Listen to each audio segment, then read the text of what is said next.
Restaurant கிளம்புற பாக்கியாவை எங்க தடுத்து நிறுத்தி ஈஸ்வரி ரொம்ப கேள்வி கேட்டு திட்டவும் செய்றாங்க. நீ இப்படியெல்லாம் கிளம்பி போறதுனால தான் வீட்ல பசங்களை கவனிக்காம இருந்ததுனால தான் இந்த மாதிரி இனியா செஞ்சிருக்கான்னு சொல்லி கோவப்பட எதில் தான் சப்போர்ட் பண்ணி பேசவும் செய்றாங்க. இங்க பாருங்க இனியாவுக்கு நான் மட்டும் பொறுப்பு இல்லை, ஒரு அப்பாவா அவருக்கும் அந்த பொறுப்பு இருக்கு, ஒரு பாட்டியா உங்களுக்கு அந்த பொறுப்பு இருக்கு, ஒரு அண்ணனா இவங்க ரெண்டு பேருக்குமே அந்த பொறுப்பு இருக்கு. அம்மா மட்டும்தான் எல்லாத்துலயுமே இருந்து செய்யணும்னு எந்த அவசியமும் இல்லை. வீட்ல என்னை விட அதிகமா இருந்தது நீங்க தானே, அப்ப இனியாவை நீங்க கவனிச்சிருந்திருக்கலாமே சொல்லி இங்க ஈஸ்வரியை பார்த்து கேள்வி கேட்கறாங்க எங்க பாக்கியா.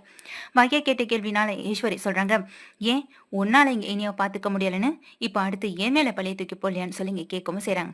பாட்டி, அம்மா கேட்கறதுல என்னதான் தப்பு இருக்குன்னு சொல்லி இங்க சரி எலியட் கேட்க, நீ என்னைக்கிட உங்க அம்மா விட்டு கொடுத்து பேசியிருக்க, நீ பேசாம இரு அதுவே போதும்னு சொல்லி எலியில தடுத்து நிட்டுட்டு இங்க ஈஸ்வரி சொல்றாங்க பாக்கியா கிட்ட, இங்க பாரு பாக்கியா, நீ சொல்றதெல்லாம் கேட்டு என்னால் அமைதியா இருந்துட்டு இருக்க முடியாது. இதுக்கப்புறம் நீ ரெஸ்டாரண்ட் பார்க்க வேண்டாம், ஒன்னும் பார்க்க வேண்டாம். இங்க இதான் கோபி இருக்கான்ல, கோபி இனிமே எல்லாத்தையும் கவனிச்சுப்பான்னு சொல்ல, கோபியா உங்க பையனா? உங்க பையன் முதல்ல இந்த குடும்பத்துக்காரு, உங்களுக்கு வேணா ஒரு மகனா இருந்துட்டு போலாம், ஆனா என் பசங்களுக்கு எனக்கும் அவர் எந்த உறவுமே கிடையாது. பசங்களுக்கு ஒரு அப்பாவா அவர் யோசிச்சு எதுவா இருந்தாலும் செய்யலாம், ஆனா அவரை நான் என்னைக்குமே ஏத்துக்க போறது கிடையாது. உங்களுக்கு நல்லாவே தெரியும்ல, அவரை நம்பி இனிமே நான் இருக்கணும்னு நீங்க எதுக்கு நினைக்கிறீங்க? சொந்தமா சுயமா நான் சம்பாதிக்க ஆரம்பிச்ச பிறகு யாரை நம்பி இருக்கணும்ன்ற அவசியம் எனக்கு கிடையவும் கிடையாது. அப்படிப்பட்ட ஒரு முடிவை நான் எடுக்கவும் மாட்டேன். நான் ஏற்கனவே அவரை இந்த வீட்டை விட்டு போக சொல்லி ரொம்ப நாள் ஆச்சு. திரும்ப இந்த வீட்டுல இருக்கிறது மட்டும் இல்லாம உங்க மனசையும் மாத்தினாரு, இப்ப எல்லாருடைய மனசையும் மாத்த முயற்சி பண்ணிட்டு இருக்காரு. ஆனா கடைசி வரைக்கும் நான் மாற போறதில்லைன்னு சொல்ல, அப்படியெல்லாம் இல்ல பாக்கியா, அம்மா ஏதோ பேசுறாங்கன்னு எங்க கோபி வந்து சொல்ல, போதும் யார் பேச்சையும் கேட்க நான் தயாரா இல்லைன்னு எங்க பாக்கியா சொல்றாங்க. நான் ரெஸ்டாரண்ட் கிளம்புறேன்னு சொல்லிட்டு இதுக்கப்புறம் ஒரு வார்த்தை பேசாம அங்கிருந்து கிளம்பி போக, இங்க பாத்தியாடா கோபி, இவளுக்கு எவ்வளவு திமிரு ஆயிப்போச்சு பாரு. இப்ப 2 ரெஸ்டாரண்ட் அப்படி இப்படின்னு ஆனதுக்கு பிறகு இவ கொஞ்சம் கூட நம்மளை பத்தி யோசிக்க மாட்டான்னு சொல்லி இங்க திட்டிட்டு இருக்கேன். அம்மா, பாக்கியா என்ன பண்ண முடியும்? பாக்கியா அவ ரெஸ்டாரண்ட இதுக்கு முன்னாடில இருந்து ஆரம்பிச்சா, நான் விட்டுட்டு போனதுக்கு பிறகு இந்த குடும்பத்தை தாங்கி பிடிச்சிட்டு இருக்கத பாக்கியா தானே. இப்ப போய் பாக்கியா வந்த ரெஸ்டாரண்ட்டுக்கு போக வேண்டாம்னு சொன்னா எப்படி அது நியாயமா இருக்கணும்? இங்க பாக்கியா சொல்ற மாதிரி எல்லாருக்குமே இனியா விஷயத்துல பொறுப்பு இருக்குல்ல, அப்படி இனியா கிட்ட நம்மளும் பொறுப்பா தானே இருந்திருக்கணும்னு சொல்லவும் செய்றாங்க. ஏது என்னமோ கோபி, இதுக்கப்புறம் இந்த இனியாவால வீட்டுல மறுபடியும் எந்த பிரச்சனையும் வந்துடக்கூடாது. சரிப்பா கோபி, நீயும் ரெஸ்டாரண்ட் கிளம்பி போ, நான் பாத்துக்கிறேன் அப்படின்னு சொல்றாங்க. அம்மா ஷுவரா அப்படின்னு சொல்லி கேட்க, அதெல்லாம் ஒண்ணு இல்லடா, நான் பாத்துக்கிறேன், நீ கிளம்பி போன்னு எங்க மகனை கோபியையும் அனுப்பி வச்சிடறாங்க. ஈவினிங் வந்து பாக்கியாவும் வீட்டுக்கு வந்து திரும்பவும் கஷ்டப்பட்டுட்டே இருக்காங்க. காலைல சமையல் முடிக்கணும், அப்புறம் அதுக்கு பிறகு அங்க 2 ரெஸ்டாரண்ட்டை பார்த்துக்கணும், திரும்ப நைட்டு வீட்டுக்கு வந்து சமையல் பண்ணணும். இப்படி திரும்ப திரும்ப ஒரு ஓடிக்கிட்டே இருக்கிறதுனால இப்போ அவங்களால சரியா உடம்பையே கவனிச்சுக்க முடியாத ஒரு நிலைமையில தான் எங்க பாக்கியா இருக்காங்க. பாக்கியா வந்து ஒரு டயர்ல அங்க டைனிங் ஹால்லையே படுத்திருக்க, என்ன என்னாச்சு ஆண்டி அப்படின்னு சொல்லிட்டு தான் வராங்க எங்க செனியும். கூடவே எங்க அமிர்தா வர, அம்மா நான் சமைக்கிறேம்மான்னு சொல்ல, இல்ல அமிர்தா பரவாயில்ல நானே பாத்துக்கிறேன்னு சொல்ல, அம்மா நீங்க கொஞ்சம் ரெஸ்ட் எடுங்க நான் சமைக்கிறேன்னு சொல்றேன்னு சொல்லிட்டு இங்க அமிர்தா தான் போய் சமையலும் பண்றாங்க. ஆண்டி உங்களுக்கு நான் ஏதாவது காஃபி போட்டு எடுத்துட்டு வரவானு ஜெனி உள்ள போயிடுறாங்க. இப்போ அந்த இடத்துக்கு எழில் செலியன் 2 பேருமே வர, இங்க செலியன் கேக்குறாங்க, என்னம்மா என்னாச்சுன்னு சொல்ல, தலைய வலிக்குது அப்படின்னு சொல்லிட்டு படுத்திருக்க. சரி நான் கொஞ்சம் தண்ணி குடிச்சிட்டு போறேன்னு அவங்க தண்ணி எடுத்துட்டு மேல போயிடுறாங்க. எழில் வந்து உட்கார்ந்துருக்காங்க. என்னம்மா என்னதான் ஆச்சு, உடம்புக்கு எதுவும் முடியலையா? நீ இப்படி தனியா இந்த கஷ்டப்படணும்னு என்ன அவசியம் இருக்கு? பேசாம ரெஸ்டாரண்ட் பாத்துக்கிறதுக்கு இன்னொரு ஆளை போட்டலாம். அதுக்கு தான் நான் அன்னைக்கு வெளியில போய் ஆட்களையும் பார்த்துட்டு வந்துட்டேன். ஒருத்தவங்களை நான் பார்த்திருக்கேன், அவங்க நாளைக்கு வரேன்னு சொல்லியிருக்காங்க அப்படின்னு சொல்ல, என்னால உனக்கு எதுக்கடா சிரமம்னு இங்க கேக்குறாங்க எழில் கிட்ட எங்க பாக்கியாவும். பாக்கியா கேட்ட உடனே எழில் சொல்றாங்க, இதுல என்னமா சிரமம் இருக்கு? நீ எங்களுக்காக எவ்வளவு கஷ்டப்பட்டிருக்க, இப்ப நீ படுற கஷ்டத்தை பார்த்து எங்களால சும்மா இருக்க முடியாதுல்ல அப்படின்னு சொல்லவும் செய்றாங்க. இப்படி எழில் பணிஞ்சு தான் அம்மாவுக்காக நிக்கிறப்போ இந்த செல்லியன் மட்டும் ஏன் இப்படி இருக்கான்னு எங்க ஜெனிக்கு ஒரு கோவம் வரத்தான் செய்த. அதுக்கு பிறகு அடுத்த நாள் காலையிலேயே எங்க பாக்கியா வந்து ரெஸ்டாரண்ட் பாக்குறதுக்காக தான் திரும்பவும் கிளம்புறாங்க. அந்த நேரத்துல இங்க இனியாவும் வந்து காலேஜுக்கு கிளம்ப, எங்க கிளம்பிட்ட நீ அப்படின்னு ஈஸ்வரி வந்து கேட்க, காலேஜுக்கு தான் பாட்டி அப்படிங்கிறாங்க. நீ காலேஜுக்கெல்லாம் போக வேண்டாம், வீட்டுல இருந்தே படி, எக்ஸாம் மட்டும் போய் எழுதிட்டு வந்தா போதும்னு சொல்ல, அதுக்கு எங்க கோபி எதுவுமே பேசாம இருக்க, டாடி உங்களுக்கு கூடவா தெரியாது நான் படிக்கணும் டாடிங்கிறாங்க. அதுக்கு எங்க கோபியும், உன் மேல வச்சிருந்த நம்பிக்கை எல்லாத்தையும் நீ எடுத்துட்ட, இதுக்கப்புறம் நீ காலேஜுக்கு போய் படிச்சு என்ன செய்ய போற? நீ வீட்டுல இருந்தே எழுது, எக்ஸாம் எழுதிக்கலாம், நான் காலேஜ்ல வந்து நான் பார்த்து பேசிக்கிறேன்னு சொல்ல, டாடி அப்படியெல்லாம் விட மாட்டாங்க டாடி அப்படின்னு சொல்ல, அதுக்கு கோபி சொல்றாங்க, அப்படி விடலைனாலும் ஒன்றும் பிரச்சனை இல்லை டாடி, நான் பார்த்து பேசிக்கிறேன், எவ்வளவு பெரிய பிரச்சனை வந்தாலும் நான் பாத்துக்கிறேன் அப்படின்னு சொல்லிட்டு இங்க நிக்கிறாங்க. என்னால முடியாது டாடி, நான் காலேஜ் போய் படிச்சுதான் ஆகணும், நான் காலேஜ்ல இருந்து படிச்சாதான் எனக்கு என்ன இதுன்னு எல்லாமே புரியும், இதுக்கப்புறம் நான் எந்த தப்பும் பண்ண மாட்டேன்னு சொல்றேன்ல அப்படின்னு இங்க இனியா சொல்றாங்க. இப்படிதான் ஒவ்வொரு தடவையும் உன் அம்மா கிட்ட சொல்லிட்டு போவேன். கடைசியில உன் அம்மாவோ உன்னைய நம்பி அப்படியே அவளும் விட்டுருவா. கடைசியில பார்த்தா திரும்ப இன்னொரு பிரச்சனையை கொண்டு வந்து இந்த வீட்டுல வந்து நின்னுட்டு இருப்பேன்.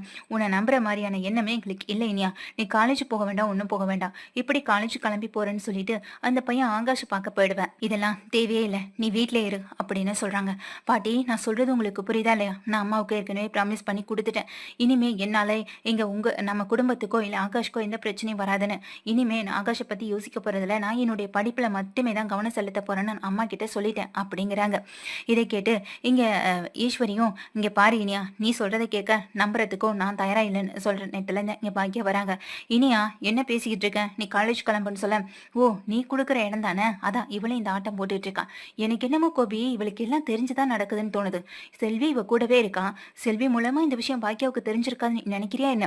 இவன் இந்த விஷயத்துல அமைதியாவும் பொறுத்து போறதையும் பாக்குறப்போ எனக்கு இவன் மேல சந்தேகம் இருக்கதாண்டா செய்து அப்படின்னு சொல்ல, போதும் அத்தை, இதுக்கப்புறமும் எல்லா விஷயத்திலையும் எல்லா பிரச்சனையிலையும் என்ன காரணம் காட்டுறத நிறுத்தவே மாட்டீங்கன்னு நல்லாவே தெரியுது.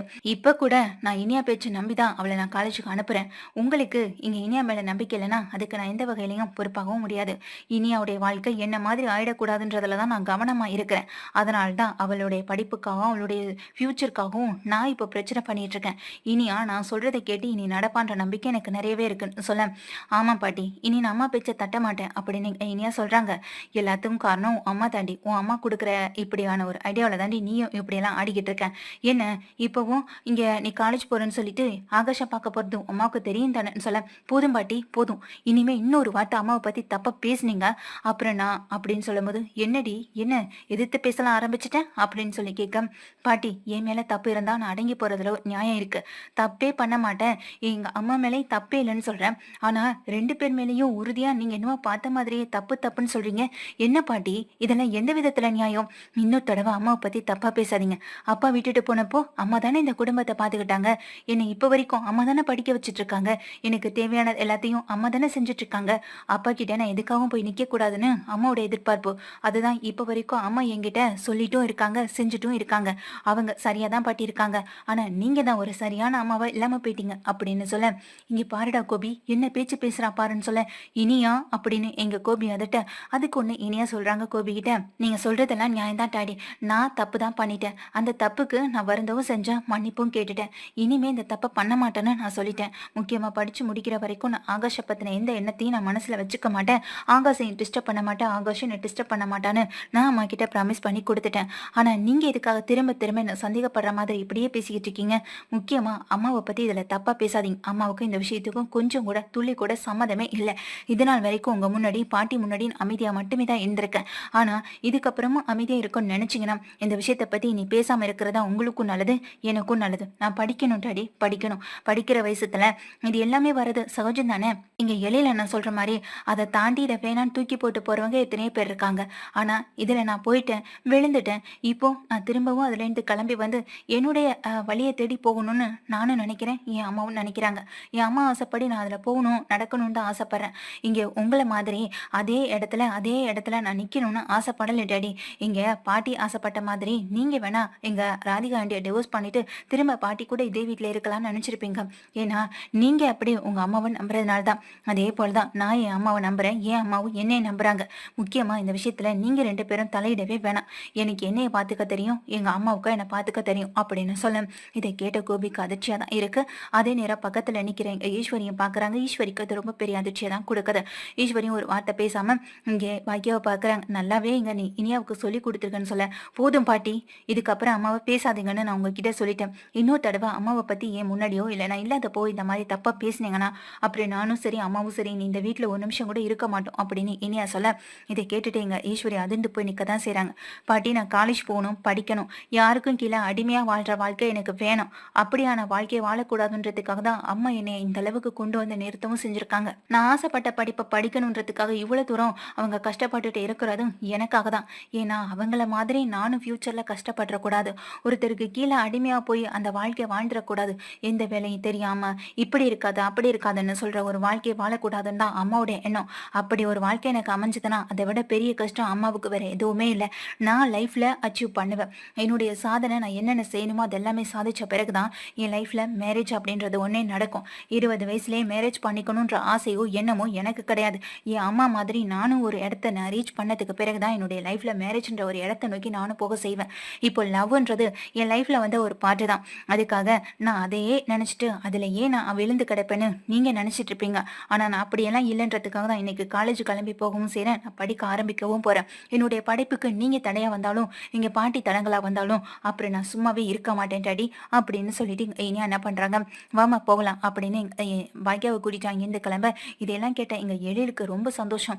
இனியா இப்படியெல்லாம் பேசுவான்னு நான் எதிர்பார்த்தேன். அவ பேசிட்டா. எனக்கு இப்பதான் ரொம்ப சந்தோஷமா இருக்குன்னு சொல்ல, அதை கேட்டு எங்க கோபியும் சரி ஈஸ்வரியும் சரி அசிங்கப்பட்டு நிக்க தான் செய்றாங்க. அதே நேரத்துல செலியன் இங்க ஜெனின்னு யாரும் ஒரு வார்த்தை கூட பேசக்கூட இல்லை. ஜெனி ஏற்கனவே செலியனை அடக்கி வச்சிருக்கிறதுனால இனியா பேசுற ஒவ்வொரு வார்த்தையும் கேட்டு அமைதியா தான் நிக்கிறாரே தவிர, ஒரு வார்த்தை எதிர்த்து பேசினாலும் அந்த ஜெனிக்கு ரொம்ப கோவத்தை ஏற்படுத்தணும் இங்க செலியனுக்கு நல்லாவே தெரியும். அதனால செலியனும் அமைதியா தான் இருக்கிறாங்க. என்ன செலியா பார்த்துட்டே இருக்க, நீ ஆஃபீஸ் போகணுமா இல்லையா, கிளம்பி போ அப்படின்னு சொல்லி ஒரு அதட்ட எங்க செலியனும் கிளம்பி போறாங்க.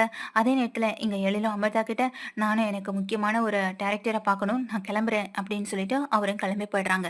இதுக்கிடையில அவமானப்பட்டு நிக்கிற எங்க கோபியும் சரி ஈஸ்வரியும் சரி ஹாலில் போய் அமைதியா உட்காந்துருக்கவும் செய்றாங்க.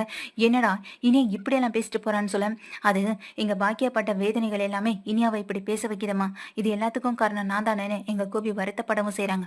ஆனா இனியா பேசின ஒவ்வொரு பேச்சுமே எங்க நம்ம ஈஸ்வரிக்கு கோவத்தை தான் ஏற்படுத்த செய்து, இவளுங்க 2 பேரும் நடத்துற நாடகத்தை பார்த்தா எப்படியும் அந்த செல்வி பையன் ஆகாஷ்க்கு தான் இங்க இனியாவை கல்யாணம் பண்ணி கொடுப்பான்னு நான் நினைக்கிறேன். கண்டிப்பா இந்த எழில் செழியன் வாழ்க்கையில நடந்த மாதிரி இனியா வாழ்க்கையில நடக்க விட்டுறக்கூடாதுன்னு அந்த ஒரு எண்ணம் தான் இங்க ஈஸ்வரிக்குள்ள ஓடவும் செய்து. ஆனா பாக்யா மனசுக்குள்ள இப்போதைக்கு இங்க இனியா பத்தின கல்யாண எண்ணங்கள் எதுவுமே இல்லை. இனியாவை மேல தூக்கி விடணும், அவளுக்குன்னு ஒரு பொசிஷன் கிடைக்கணும், எதையுமே ஒரு தைரியமான முடிவெடுக்கிற ஒரு பொண்ணா மாத்தணும், இப்படிதான் அவங்க முயற்சி பண்ணிட்டு இருக்காங்க இனியாவா மாத்துறதுக்கு. ஆனா இதெல்லாம் தெரியாம இங்க ஈஸ்வரி பாட்டி தான் சந்தோஷம், தான் நினைச்சது நடக்கணும், இதை மட்டுமே நோக்கி போயிட்டு இருக்காங்க. ஆனா இது எல்லாத்தையுமே மாத்துற விதமா இனியா எல்லாத்தையும் மாத்தி காட்டுவாங்க.